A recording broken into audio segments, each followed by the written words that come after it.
నిలబెట్టి పాప నిలబెట్టి కొయ్యచ్చు కింద నిలబెట్టి కొయ్యచ్చు అంగడికి బొమ్మను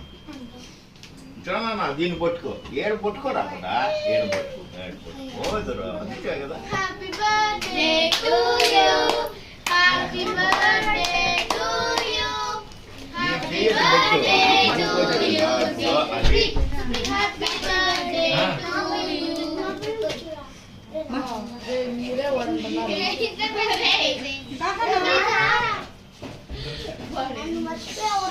పోయి